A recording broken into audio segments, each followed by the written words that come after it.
Olá, bem-vindo a mais um programa Papo Viciante. Vicie nesse papo, porque a overdose aqui é de informação. Muito prazer, eu sou o professor Juan Carlos, vou estar hoje conduzindo esse bate-papo, esse papo viciante. A gente está trazendo uma convidada muito especial para estar assim, abordando um tema um pouquinho conhecido e desconhecido do meio, mas é um tema muito interessante. Lembrando que o programa ele é transmitido todas as sextas-feiras, das 18 às 19 horas, aqui pela TV Cinec, aqui no Jabaquara. Estamos aqui nos estúdios da TV Cinec. Lembrando que o Papo Viciante é uma diversidade de assuntos. Nós estamos aqui abordando assuntos sobre culinária, moda, saúde, estética, dentre as variedades de todos os assuntos. Lembrando também que nós não podemos esquecer dos cuidados dos relacionamentos familiares. Vamos passar bastante tempo aqui no programa Papo Viciante.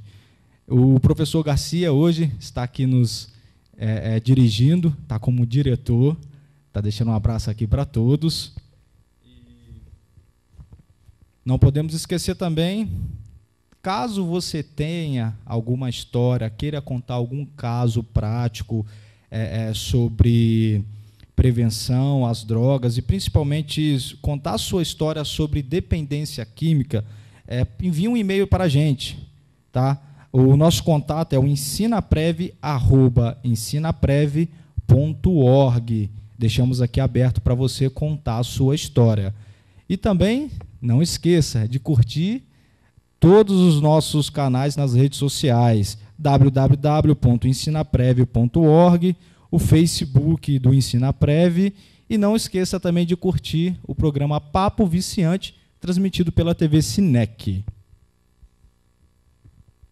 Também queremos parabenizar alguns aniversariantes aqui do mês de setembro, com direito ainda a aniversariantes do México, da cidade do México.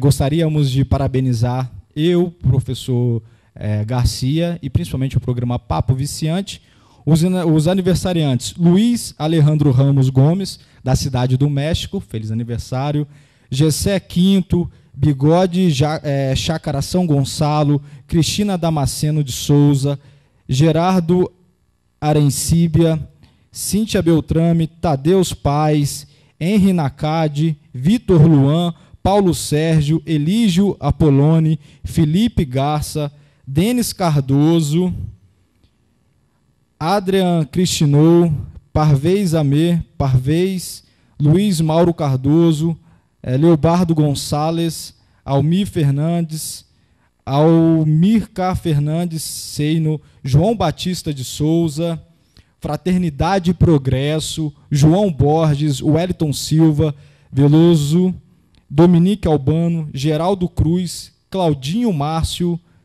Cláudia Duarte, Célia, Kleber, Geraldo Barbosa, Tiago Silva, Paulão Antiguidades, William Rodrigues, Leonardo Xavier, Fábio Lage, Camila de Souza Oliveira e a loja maçônica Cavaleiros de York, do Grande Oriente Maçônico do Brasil, que está fazendo 19 anos hoje.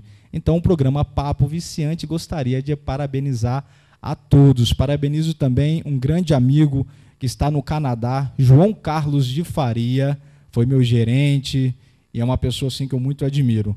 E parabenizo também a todos os aniversariantes do mês que ainda não curtiram o programa Papo Viciante. Curta a nossa página, que seu aniversário será lembrado aqui. Hoje, nós estaremos abordando um assunto muito interessante. Estaremos trazendo aqui a Ana Paula Gatti Vital. Ela é graduada em Ciências Sociais pela Universidade Cruzeiro do Sul. Ela está cursando Direito pela Faculdade de Direito Padre Anchieta. Ela é autora do livro Teoria das Probabilidades nos Jogos, na Ciência e nas Políticas Públicas.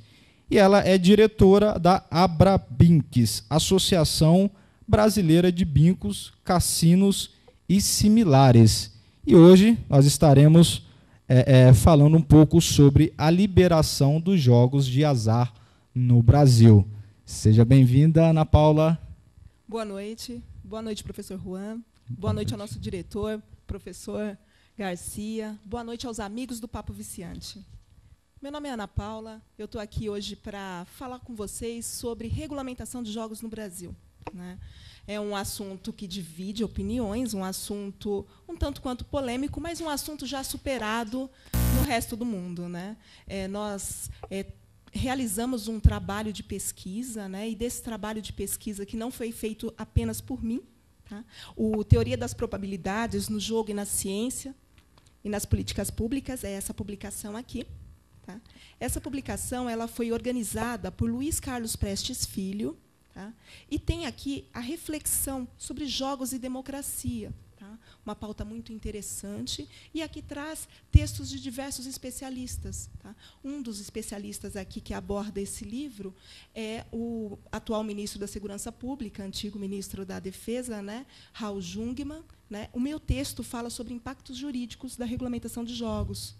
Né? É uma reflexão importante, né, porque nós temos no país a situação de jogos da iniciativa privada ainda sem definição, aguardando uma regulamentação. E é sobre esse tema que nós abordamos. Sim, perfeito, Ana Paula. E assim, já que é um tema bem polêmico, conta um pouco da sua história, como você entrou nessa parte dos jogos, criou essa vontade de estar trabalhando num projeto para liberação. Fala para os nossos ouvintes aqui como surgiu isso. Isso é uma passagem muito interessante. Na verdade, eu pesquiso sobre o assunto desde 2007. Então, já tem uma longa caminhada aí. E eu fui convidada a refletir sobre o assunto porque eu era funcionária de um bingo, quando os bingos eram regulamentados no Brasil. Né? Nós tivemos, durante a Lei Pelé, a vigência da Lei Pelé e da Lei Zico, a atividade de bingos regulamentada no Brasil. Então, durante esse período, eu fui funcionária de uma das casas de jogos, né, e passei pelo turbulento período da súmula vinculante número 2, que acabou proibindo a atividade de jogos dos jogos de bingo no Brasil. No Brasil, né? Na verdade, a atividade de jogos em si, ela vem de uma proibição já antiga, da época ditatorial, de 1946. Então, nós tivemos aí uma pequena pausa na legislação brasileira para permitir que a iniciativa privada pudesse exercer a atividade de jogos, né? E, durante esse período, eu trabalhei nessa atividade. Então, vem daí o desejo de pesquisar sobre o assunto e ajudar o país a superar e enfrentar esse debate. E agora esse desejo virou um projeto, né? Que você é diretora da Abrabinks, né? E hoje, como está assim, o cenário, né? Eu pesquisei, né? Sobre essa questão da liberação, porque nós vemos que tem alguns jogos que são liberados, outros não. Falamos de jogos de azar, por exemplo, a Mega Sena, né? Todo mundo acredita que seja verdade, uns falam que não, mas também não deixa de ser um jogo um jogo ali de azar, né? Eu nunca irei ganhar, pois eu não jogo, né? É um direito também. Né? Assim, eu acredito, conheço pessoas que ganharam. Inclusive, um conhecido, um vizinho do Rio de Janeiro, que eu sou do Rio de Janeiro, deixo aqui um abraço para o pessoal do Rio de Janeiro. E, assim, ele ganhou na Loto Fácil, ou Loto Mania, se eu não me recordo. Então, isso também me criou um pouco o interesse de estar jogando, de estar contribuindo. Porém, nós sabemos que outros jogos não são liberados. Como é que fica essa diferença, Ana Paula? Essa sua pergunta é muito interessante, né? Primeiro que, quando a gente afirma os jogos são proibidos no Brasil, já é uma mentira, né? O jogo, ele existe no Brasil. O que não tem uma regulamentação ainda é o jogo da iniciativa privada, né? O governo é o atual banqueiro do jogo no país, que o faça através da Caixa Econômica Federal, né, através das loterias, né, Mega Sena, Super Sena, Quina, uma série de produtos lotéricos, né. E interessante tu falar sobre o Rio de Janeiro e mandar um abraço para o Rio de Janeiro nesse momento, porque uma das maiores iniciativas de loterias estaduais que a gente tem no Brasil é a iniciativa da Loterge. é a mais antiga, a mais consolidada e que faz um trabalho social lindo. No meu estado, tá vendo aí? É um trabalho uma social Né? lindo. Nós estamos lá no Rio de Janeiro vivendo um cenário complicado, né? complexo, né? Uma dificuldade muito grande estatal. E, nesse momento, as loterias têm suprido essa questão social. Né? As ambulâncias que são distribuídas, é um trabalho social muito bonito feito pela Loteria do Rio de Janeiro. Né? É uma coisa bem interessante. E assim, Ana Paula, quais os benefícios que a liberação dos jogos vai trazer, assim, vamos pensar no Brasil, para o Brasil, né? Eu sei que tem alguns países, o Brasil e Bolívia são os únicos países aqui da América Latina que não são liberados os jogos, né? De todos os outros, nós estamos falando de mais de 150 países, né, que são liberados, e o Brasil e Bolívia não. É verdade. Né? Qual é o benefício que traz? Né? Olha, eu não sei se a Ana Paula ela já fez algum cruzeiro, né? Já fez algo do gênero assim, tem os cassinos, é maravilhoso. É verdade. Né? Então, qual é o benefício que pode trazer para a gente, Ana Paula? Muita boa pergunta. Né? Nesse sentido, nós realizamos algumas pesquisas e verificamos as experiências mundiais em relação aos jogos. Né? Por exemplo, num estudo interno, nós verificamos que, com a regulamentação de jogos, o Brasil ele pode gerar imediatamente 1 milhão de novos postos de emprego. Né? Num país que tem hoje 14 milhões de desempregados, aí já tem números dizendo em 15 milhões, né? Acredito que um incremento de 1 milhão de postos de emprego, de trabalho, nesse momento seria muito importante. Né? Mas não para por aí. Não é só a geração de empregos, os benefícios. Né? Uma outra questão também, a gente fala muito do déficit público, né, da dificuldade que os cofres públicos têm encontrado, falta dinheiro para projetos, para infraestrutura. Né? E, nesse sentido, o Brasil tem desprezado, tem deixado de arrecadar 18 bilhões ano. Eu li a respeito também, é uma quantia que, no atual momento, deve ser considerável. Com né? certeza. A gente não pode desprezar. A gente está falando o quê? De impostos ou geração mesmo de receita? Não, estamos falando de tributos mesmo, de tributos. O cofre, o erário está deixando de arrecadar 18 bilhões ano. Para vocês terem uma ideia do que isso, um comparativo que nós realizamos, a cadeia produtiva, por exemplo, do fumo, associada à bebida, mais combustíveis, somando tudo isso junto, não dá esse valor, dá 16 bilhões em arrecadações federais. Então, assim, o potencial de arrecadação de jogos ele é muito grande. Traduzindo assim para os nossos telespectadores, o que seria esses impostos? Assim? Seriam impostos que o governo vai cobrar das casas de jogos? Como é que seria? Você poderia explicar para a gente, Ana Paula? Olha, a prática mundial em relação aos jogos incide tributos que geram em torno de 30%, né, sobre todo o volume circulado. Né. As experiências mundiais giram em torno de que 2% do PIB de algum país é utilizado, acaba virando movimentação financeira em relação aos jogos. Então, se nós analisarmos o PIB brasileiro, né, a gente chega à cifra de valores em que pode ser arrecadado, pode ser movimentado na atividade da cadeia de jogos. Então, é um volume muito grande, é um volume que hoje em dia tem sido desprezado.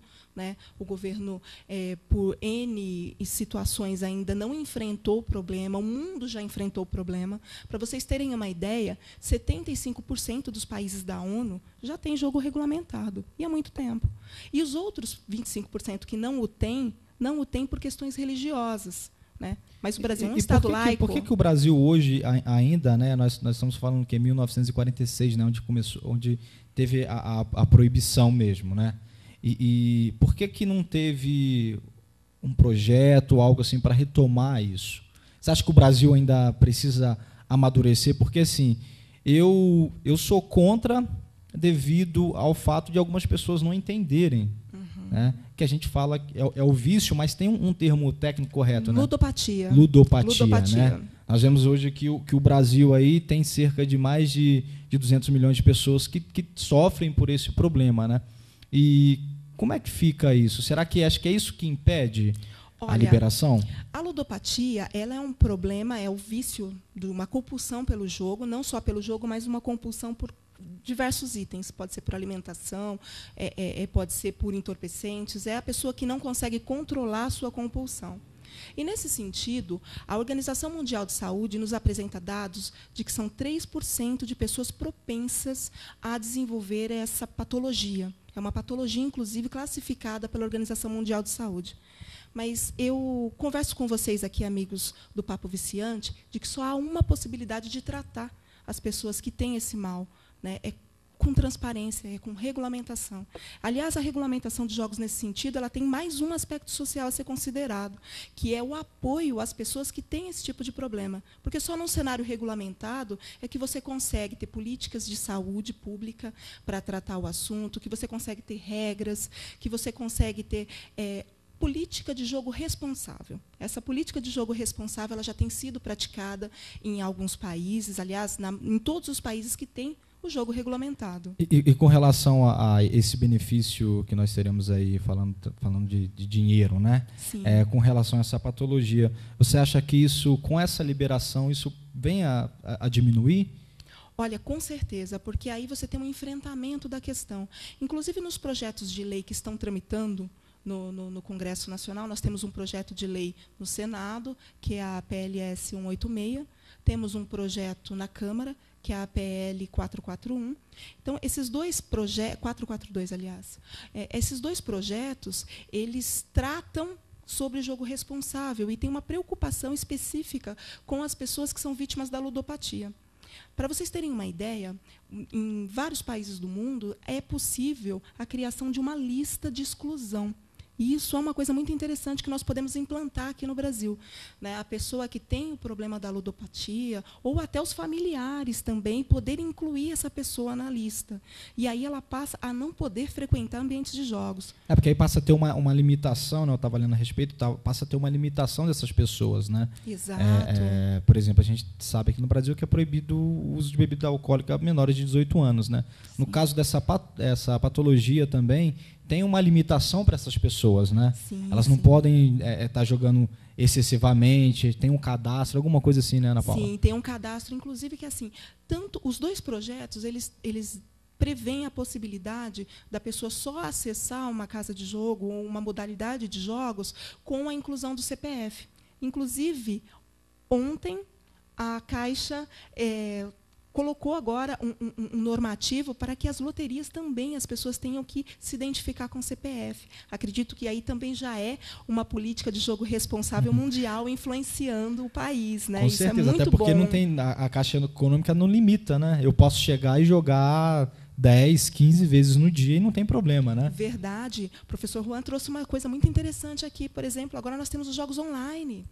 Né? Como fazer o controle, né, com a pessoa no seu celular? Né? Então, o provedor que vai disponibilizar esse jogo, desde que regulamentado, obedecendo às regras do país, ele vai ter lá um tempo de limitação do login, né, desplugar, desconectar aquele jogador se ele passar do período que for o recomendável. Né? Então, o jogo regulamentado ajuda e protege as pessoas que possam desenvolver ludopatia. E quando as pessoas, assim, você como especialista no assunto, né, quando você conversa com algumas pessoas, qual que é o sentimento que você tem, Ana Paula, com relação aos jogos? Assim? Eu conheço pessoas que gostam de jogar, minha mãe também fez um cruzeiro e não saía do cassino, falou que é maravilhoso.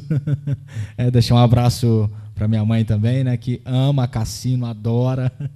E quando você conversa com algumas pessoas por estar alguns projetos, e agora principalmente com esses projetos de lei, as pessoas sentem... Qual é o sentimento dessas pessoas?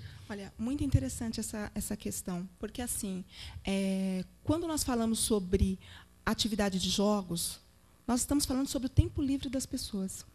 Estamos falando sobre liberdade individual, livre-arbítrio. Então, assim, eu converso com pessoas que não jogam, e mesmo sem jogar, elas reconhecem que quem joga tem o direito de jogar. Né? Então, a gente está falando aqui sobre liberdade. Isso é um ponto importante. Né? A atividade de jogos, por exemplo, Las Vegas, apenas 10% das atividades de Las Vegas são jogos. O resto é entretenimento, são convenções, né? São espaços culturais. É porque a gente conhece Las Vegas como a cidade dos jogos, né? Sim, sim. E o interessante também, assim, né, eles falam-se jogos de azar. Né? É um nome assim um pouco complicado, né? Estávamos até nos bastidores aqui conversando junto com o professor Garcia, né, sobre essa questão de jogos de azar. Por exemplo, eu tenho conhecidos, meu irmão adora jogar videogame, é um jogo. Eu gosto de jogar também. Jogo cartas, né? Ainda estou esperando o convite do nosso diretor, professor Garcia, para fazer uma partida de pôquer. Né? E assim, é complicado, né? Jogos de azar. Por que esse nome? O que poderia estar fazendo para eliminar isso? Porque o nome já fica complicado, né, Ana Paula? É verdade. A etimologia da palavra azar já é algo muito complexo, né? Já é algo um tanto quanto diferente. No Brasil é visto o azar, né, como algo pejorativo, como algo ruim, né? Foi traduzido dessa forma aqui no nosso idioma. No resto do mundo, quando se fala em jogos, se fala muito em jogos de fortuna. Né? Já muda. Se fala em jogos de fortuna. E quando se fala em jogos de fortuna, e na questão azar, se fala em aleatoriedade, né? Na imprevisibilidade. Inclusive, no livro, nós temos aqui um capítulo abordando sobre esse tema. Muito interessante. Nós vamos comentar depois do intervalo sobre o seu livro, Ana Paula. A força das palavras. Né? Na verdade, a gente está falando sobre jogos praticados pela iniciativa privada. Quando a gente fala sobre os jogos estatais, né, que são as loterias hoje no Brasil, não se fala em jogo de azar, então se fala em jogos de loteria, em jogos da Mega Sena. Né? Então, a gente poder apropriar e usar o nome de cada atividade com uma forma mais ponderada, né? A etimologia mesmo, jogos de azar, não é apropriada para falar sobre jogos da iniciativa privada. Não é. Certo? É jogos de fortuna. Jogos de fortuna, né? Porque, por exemplo, qual é o sonho de todo mundo ganhar na Mega Sena, né? Ficar milionário. E, assim, lógico, nós estamos falando de Mega Sena. Tem a questão dos caça-níqueis também, que tem uma diferença. E como é que fica com relação à fiscalização dessas instituições que, se a lei for aprovada, como é que fica? Quem que vai fiscalizar? Vai ser criado algum órgão? O próprio governo vai estar fiscalizando? Porque, assim, tem pessoas que acreditam que a Caixa não faz corretamente, mas tem alguém que está fiscalizando, né? Eu acredito porque eu conheço alguém que ganhou, né? Então, assim, de vez em quando eu faço uma fé, jogo ali, né? Você acredita que com essa regulamentação vai existir um órgão para fiscalizar, para que até que as pessoas não sejam enganadas por isso, né? Sim. É uma preocupação muito relevante. Inclusive, o Ministério Público do Brasil fez uma nota técnica durante as audiências públicas sobre a regulamentação de jogos, levando essa questão, a preocupação deles em relação à fiscalização. Né? Uma coisa interessante que nós temos à disposição, e isso é um benefício de termos esperado tanto tempo para regulamentar os jogos, é que a gente pode hoje analisar as melhores práticas que o mundo teve em relação ao assunto. Então, a gente pode beber da fonte tecnológica, né, dos países e ver aquilo que deu certo, aquilo que deu errado, em relação à fiscalização. Né? Durante o período da atividade dos bingos, na Lei Zico e na Lei Pelé, uma das falhas, e, aliás, foi a grande falha, acredito que foi a derrocada também da atividade durante aquele período, foi a ausência de um órgão fiscalizador. E como era feito naquela época? Naquela época, as arrecadações iam ao governo federal e aos estados era atribuído a fiscalização. Então, espera aí, o estado que não recebeu nenhuma verba orçamentária para criar uma equipe própria, uma estrutura para fazê-lo, era quem tinha que fazer. No seu livro você aborda com relação à fiscalização, alguma coisa assim? Sim. Então perfeito. Então, vamos chamar um intervalo. No próximo bloco, nós estaremos falando um pouquinho sobre o livro da Ana Paula e discutindo mais sobre o assunto liberação de jogos de azar no Brasil. Voltamos após um rápido intervalo. Fiquem e assistam o programa Papo Viciante.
Olá, estamos de volta com o programa Papo Viciante.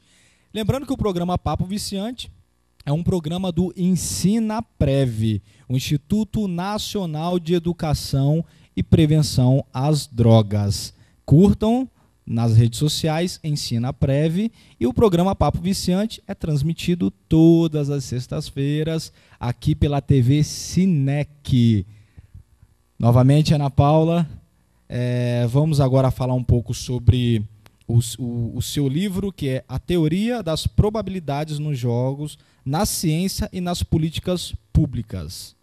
Eu vou deixar aqui para você estar comentando com nossos ouvintes, telespectadores, né, um pouquinho sobre o livro. Boa noite, amigos do Papo Viciante.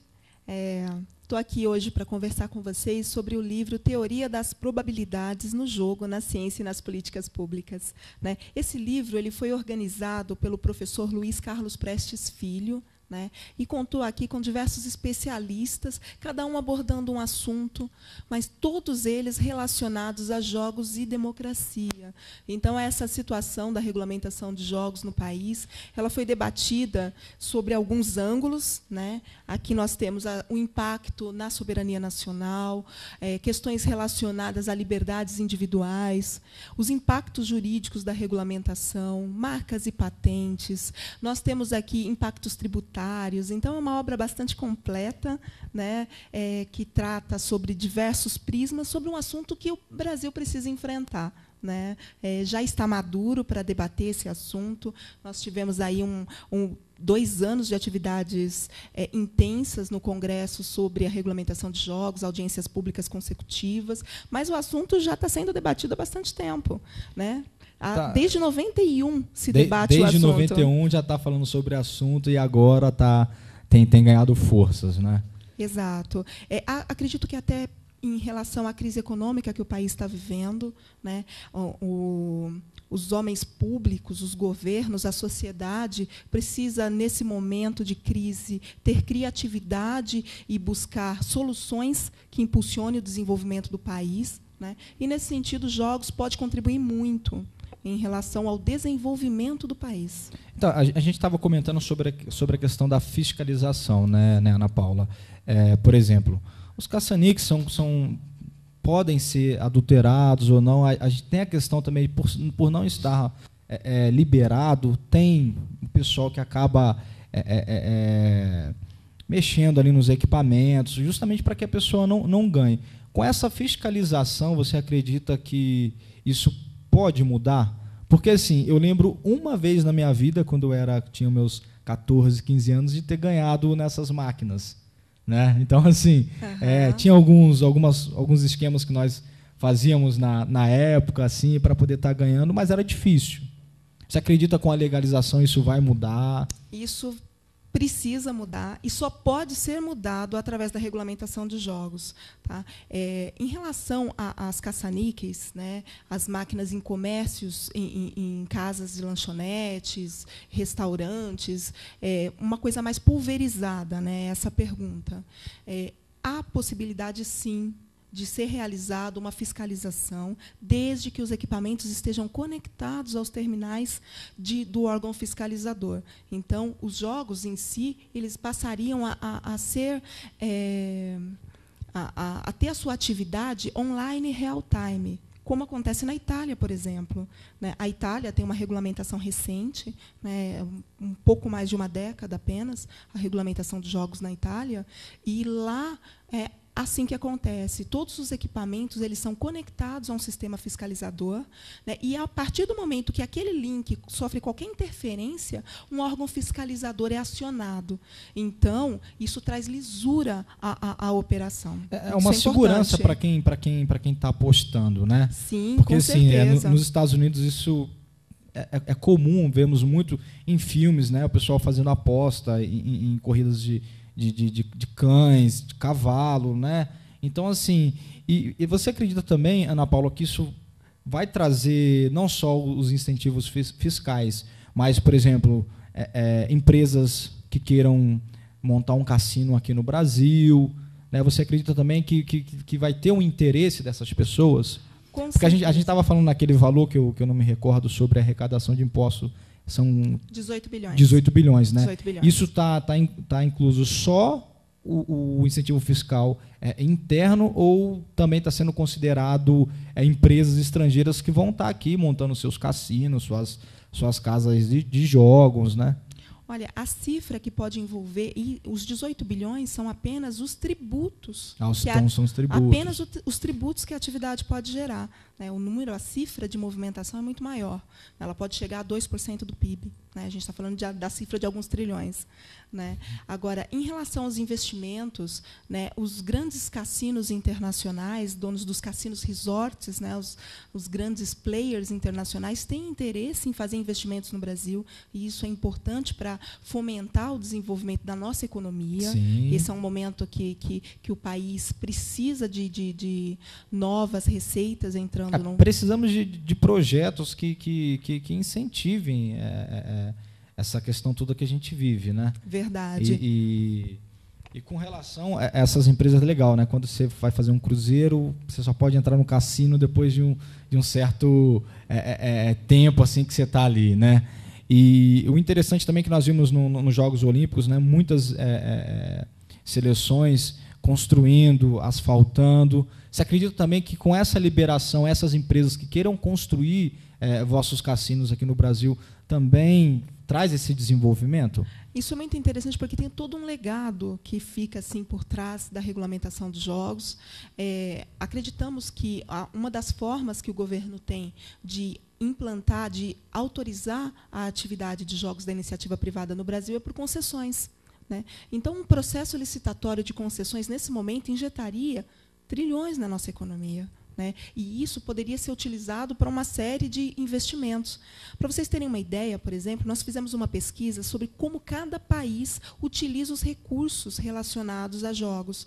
Né? Os Estados Unidos, por exemplo, eles utilizam para educação e saúde. Olha que maravilha. Uma coisa, né? Bem interessante. Né? Mas essa lição de casa de como utilizar os recursos da área de jogos, ela tem mais ensinamentos aqui.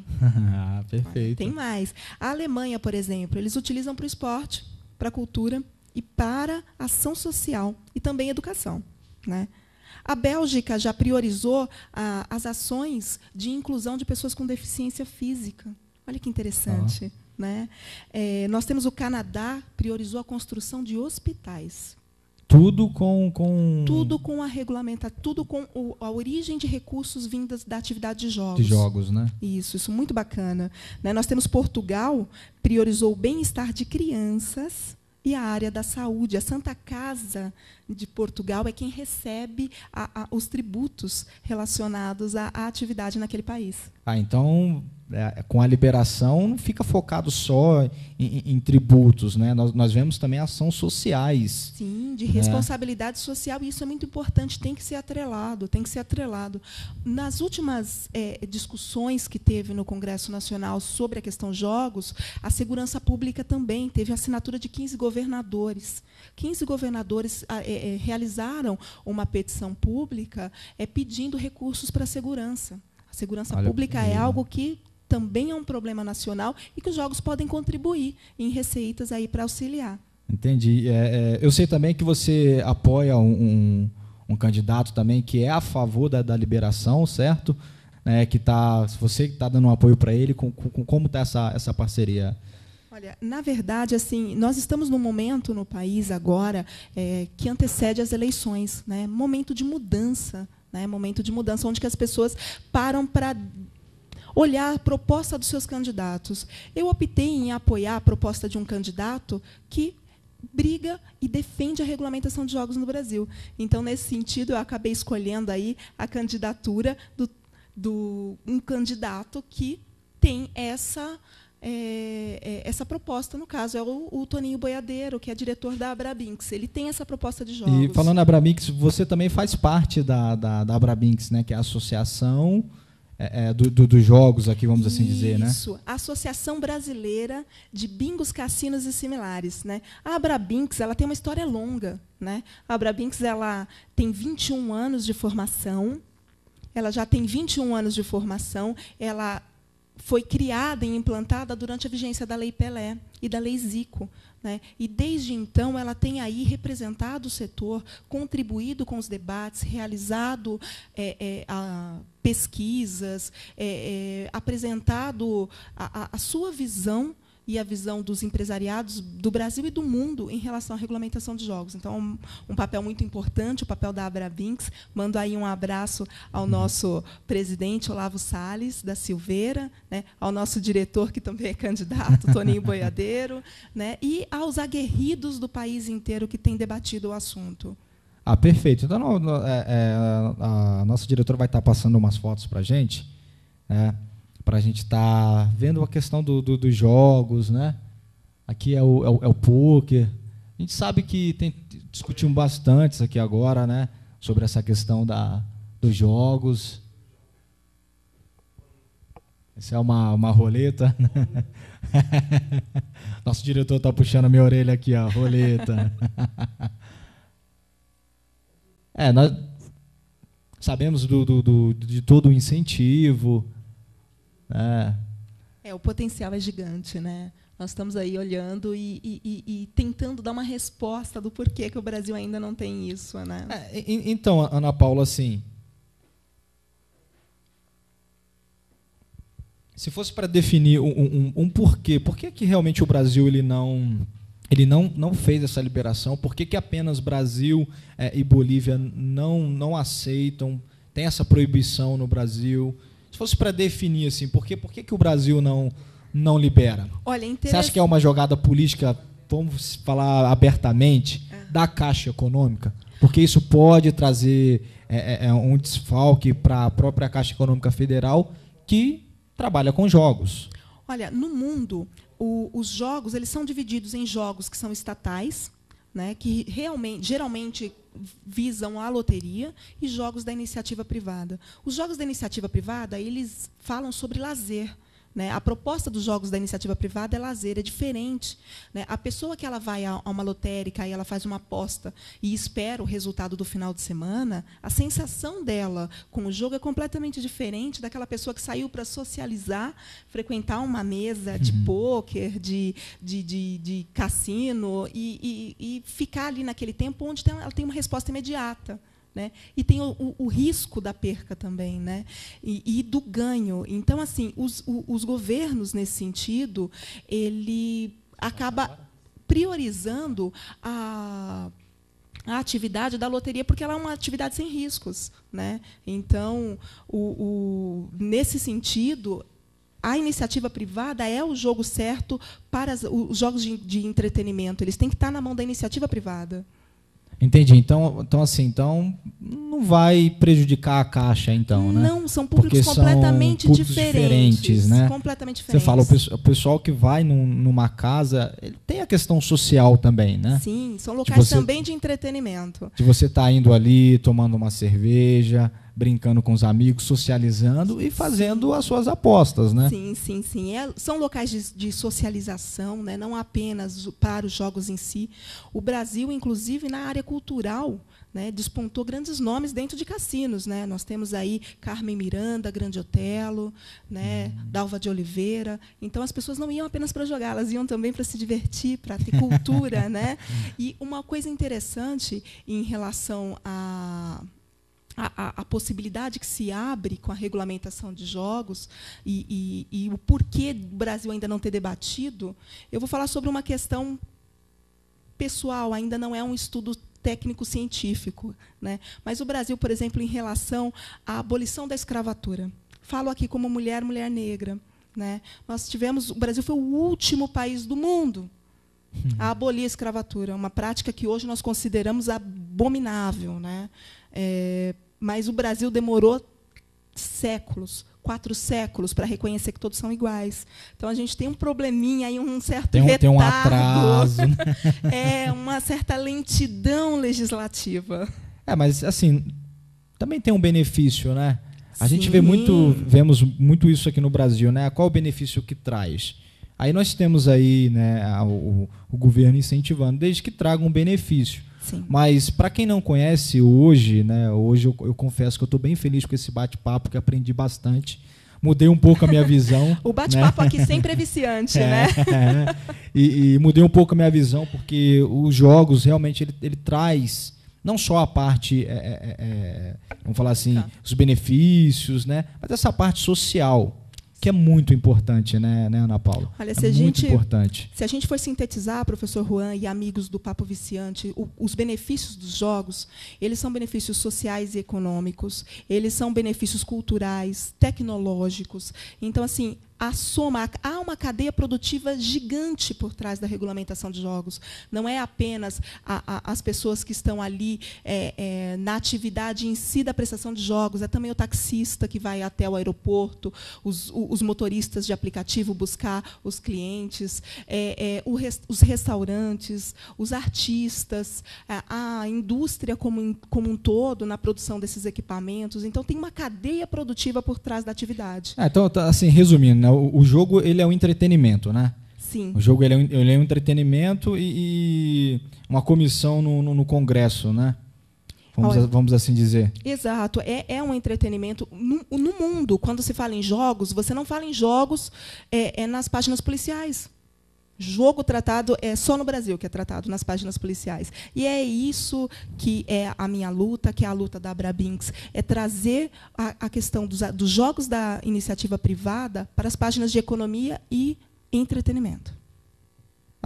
Então, assim, com essa liberação, o Brasil tende a crescer mais, vamos assim dizer, né? Porque eu ainda acredito que deveria mudar, né, essa questão jogos de azar.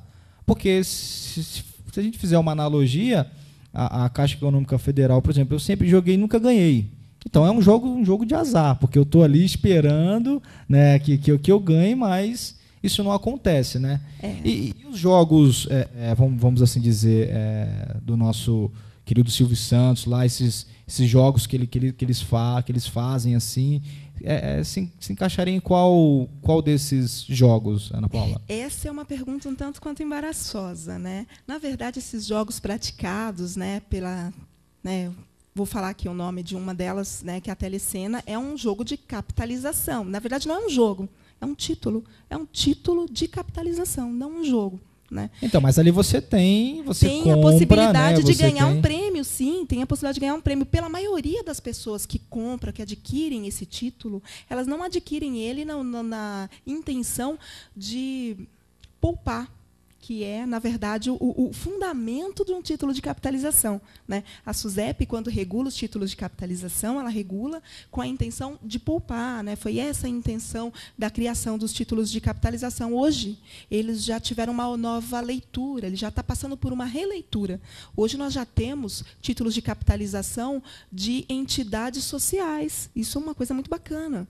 Né? Então, também tem aí um outro aspecto. Você falou sobre esses jogos, né? E na própria, vamos falar, né? Própria Telecena tem as raspadinhas ali, né? Sim. Então, alguém fiscaliza eles também? Sim, tem uma fiscalização? Tem. Hoje, quem faz a fiscalização dos títulos de capitalização é a SUSEP. É a SUSEP. Agora, óbvio que tanto a SUSEP quanto a Caixa, quando tivermos a regulamentação de jogos no país, não creio que serão os órgãos fiscalizadores. Eu creio que, para o Brasil, pelo menos pelo que a gente identifica das práticas mundiais, o ideal seria a criação de um novo órgão, um órgão dedicado e exclusivo para fiscalizar. Então, mas esse órgão seria do governo ou uma iniciativa privada? Como é que ficaria? Governo, um órgão estatal, fiscalizador e subsidiado pela própria atividade. Porque tem que, em tributos que essa atividade vai estar arrecadando, para que não gere também despesas para o Estado, né? Ou não pode ter lá mais contratações sem a receita que possa ali arcar com aquela despesa. Né? Isso é um outro ponto também que nós, como sociedade, temos que fiscalizar. Com certeza, o próprio cidadão está fiscalizando ali, né? Sim, isso é muito importante. O mundo, a maior parte dos países tem os seus órgãos específicos para acompanhar, os órgãos de fiscalização, e acho até importante, bacana que assim o seja, né? Nós temos, por exemplo, Agência Nacional de Saúde, a ANS, que fiscaliza os empreendimentos da área da saúde, né? Nós temos aí a Anatel, que fiscaliza os empreendimentos da área de telefonia. Então, é preciso também desenvolver, criar aí... Mas com essa possível ou futura aprovação, você acha que isso já tem projetos? Tem sim. Tem projetos? Tem sim. Já tem dentro da PLS 186, que tramita no Senado, já tem essa previsão, e também tem na PL 442, que tramita na Câmara. Os dois projetos também já têm essa previsão. Só que eles mudam de visão em relação a quem seria esse órgão fiscalizador. Né? Então, tem projeto... Então, ainda não foi definido... Não, isso ainda é um enfrentamento a ser realizado. Né? Porque na última votação nós tivemos 2 votos a favor, não é isso? Seria Olha, isso? Na votação da CCJ, a Comissão de Constituição e Justiça, o projeto, da forma como foi apresentado naquele momento, ele teve uma rejeição dos senadores presentes naquela comissão, mas ele já tinha sido aprovado pela Comissão de Desenvolvimento antes. Então, ele pode ser novamente rediscutido dentro do plenário, já com a participação de todos os senadores ali, da sociedade como um todo, e pode, sim, ser ainda debatido algumas questões, pode ser apresentado emendas. Perfeito, né? Então, vamos torcer que seja aprovado, né? E para que também traga esse benefício para o país, né? Nós estamos falando de 18 bilhões, não é isso? Isso, 18 bilhões de tributos, e estamos falando de 1 milhão de empregos, né? Então, é importante para o país, nesse momento, esse enfrentamento é chegado a hora. A gente sabe que até tem um aspecto positivo do Brasil ter esperado tanto, porque agora ele pode aí se basear nas outras experiências mundiais e escolher o melhor caminho para o Brasil, né? Não, perfeito. Então, vamos torcer para que dê tudo certo. Vamos esperar que os nossos gestores, futuros gestores aqui do Brasil, trabalhem da melhor maneira possível, até para trazer recursos para o Brasil. Sim. Nós precisamos mudar essa mentalidade. Acho que o Brasil ainda está muito preso a muitos paradigmas. Né? Estamos falando aí hoje em dia de diversidades, de educação, né? Eu tive aqui há um tempo falando sobre educação profissionalizante, e tudo cai para o governo. Não tem incentivo, né? Não tem esse incentivo do governo. Estávamos discutindo junto com o professor Garcia, mas e a base? Aonde está a base para essas questões? O Brasil ele não está focando na base, ele quer vir de cima. Precisamos da educação, entendimento. Jogos de azar. Tudo bem, é um jogo de azar. Eu não tinha esse conhecimento. Para mim, não traria benefício nenhum para o Brasil. Mas fazendo o estudo, 2 países só na América Latina que não têm a liberação, Brasil e Bolívia. Estamos falando de mais de 150 países aí no mundo que isso funciona normalmente e não se tem problemas. Né? Então, assim, continuo falando, o Brasil precisa melhorar a base, que é o entendimento, a educação, o discernimento. Né? Eu, como professor, o professor Garcia também, nós trabalhamos diretamente com isso, com a educação. Por isso, a importância do programa, o Papo Viciante, que é para trazer esses assuntos, para atualizar os nossos ouvintes, que realmente isso não é um problema, muito pelo contrário, é uma das possíveis soluções para o Brasil. Porque hoje, né, nós temos o caso que aconteceu no museu, por causa de 1.700.000, olha, né, para mim foi realmente... incalculável. Nossa, complicadíssimo ali. A gente está falando de história. Né, coisas que estavam ali eternizadas, hoje não existe mais. Né? Então, assim, você fala, poxa, são 18 bilhões. É verdade. 18 bilhões. Não é possível que quem esteja lá não consiga analisar esse benefício. Porque eu sei que tem a parte religiosa também, alguns que não concordam, né? Tem essa questão da patologia que nós falamos no primeiro bloco, né? Das pessoas que realmente têm um certo vício ali, que não consegue. Então, assim, mas e os outros benefícios? Principalmente a ação social. É verdade. Né? Ação social, geração de empregos, né? Trazer um retorno financeiro para o Brasil. nós ficamos um pouco limitado, pensando ali só por baixo. Não, isso é proibido, é errado, eu não posso. Né, Ana Paula? Tem que ter esse enfrentamento, sim. Nós acreditamos, inclusive, que a área da educação ela também deve estar entre as áreas beneficiadas pela arrecadação da regulamentação de jogos. Isso seria muito bacana, né, priorizar a nossa base. E o legal é que o seu livro, né, que é a Teoria das Probabilidades nos Jogos, na Ciência e nas Políticas Públicas, elas fala tudo aqui, né? Então, o telespectador que queira conhecer mais pode estar aqui adquirindo. Você tem algum canal, alguma coisa que o ouvinte queira... Tem sim. Esse livro ele foi editado pela ePapers. Deixa eu mostrar aqui. Né? Editora ePapers. E está aí nas livrarias do país. Né?